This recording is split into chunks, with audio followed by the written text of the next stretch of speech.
High বন্ধুরা, সবাই কেমন আছো? আমি এখন তোমাদের দেখাবো কাগজ দিয়ে কিভাবে মানুষ বানানো যায়। এখন একটা 250 গ্রামের একটা মিলির একটা ফাঁকা একটা বক্স নিতে হবে। নেওয়ার পরে এখন এটাকে মাঝখান দিয়ে কাটতে হবে। কাটার পরে ফোর স্টেপ দিয়ে, ডাবল ফোর স্টেপ দিয়ে এটাকে অ্যাডজাস্ট করে নিতে হবে। নেওয়ার পরে তোমার এটা ফুটো করতে হবে একটা স্ক্রু ড্রাইভার থেকে, দুই পাশে দুইটা ফুটো দিয়ে ফুটো করে এখন একটা তার কাটা নিতে হবে। নেওয়ার পরে এভাবে বানাতে হবে। বানানোর পরে এটা এভাবে ঢুকিয়ে দিতে হবে। ঢুকানোর পরে আবার এই সাইডটা এভাবে ঢুকাতে হবে। ঢুকানোর পরে হয়ে গেল। এখন এখন আমরা মানুষটা কাটবো। আমরা অলরেডি মার্ক করে নিয়েছি।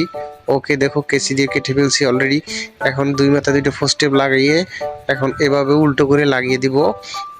দুই পাশে দুইটা লাগিয়ে দেওয়ার পরে এখন হয়ে গেল আমাদের কাজ।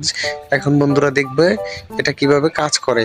আরেকটি কাজ আছে এটার মাধ্যমে, এই যে সামনে এটা অ্যাডজাস্ট করে দিতে হবে, যে পিছনে ওটা ধরে রাখার জন্য।